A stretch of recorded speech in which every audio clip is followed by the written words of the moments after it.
Getting sick today means calling a doctor, grabbing some medicine, and waiting it out. But in the 1700s, it started with a whisper, a chill, a cough, a terrifying thought.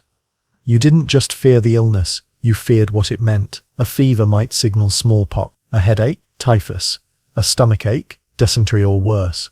No one truly understood germs. People believed illness came from bad air, sinful behavior, or an imbalance of body fluids called humors. Superstition mixed with science, and fear spread faster than the disease. Being sick meant uncertainty, and uncertainty in the 1700s could be deadly. There were no thermometers, no x-rays, and certainly no lab tests. So how did doctors diagnose illness in the 1700s? They read your urine like tea leaves, literally holding it up to the light to judge its color and smell. They might even taste it. Yes, taste it. They examined your tongue. They studied your poop, and they always returned to the ancient theory of the four humors: blood, phlegm, black bile, and yellow bile. If something was off, it meant your humors were unbalanced. The cure: bring balance back, often through violence. Bleeding, purging, vomiting. Your body wasn't gently treated, it was attacked. Let's talk treatments. In the 1700s, being sick was often made worse by the cure. Physicians would cut you open to drain your blood, believing too much blood caused fevers or madness. You might have leeches stuck to your skin or worse, multiple bleedings a day until you were too weak to stand. Enemas were common, even for headaches. Mercury was used to treat everything from skin infections to syphilis, even though it was highly toxic. And laxatives were handed out like candy. If none of that worked, they'd try burning herbs, drilling teeth, or applying boiled pigeon meat to your chest. It was a time when medicine walked the line between remedy and torture. If your condition worsened, you might end up in a hospital, but don't expect clean beds or caring nurses.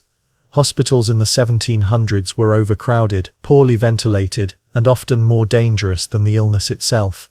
Surgical instruments were unwashed. Patients lay side by side, coughing, groaning, and dying.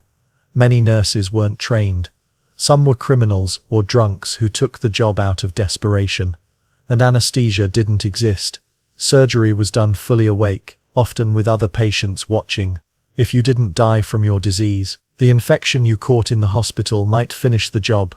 If you somehow survived, congratulations. But recovery was a long, slow climb, and you were never quite the same. Scars from surgery, lingering fevers, malnutrition, many were left weak for life, and if you didn't make it, your family had only a short time to mourn. Bodies had to be buried quickly.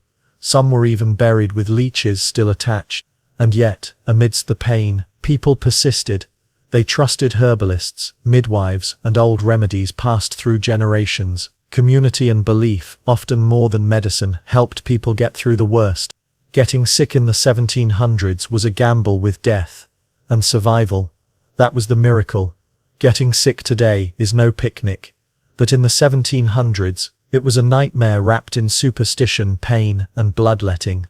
So next time you reach for your cold medicine or antibiotics, take a moment to thank modern medicine, and maybe pass on the leeches. If you learned something new, give the video a like.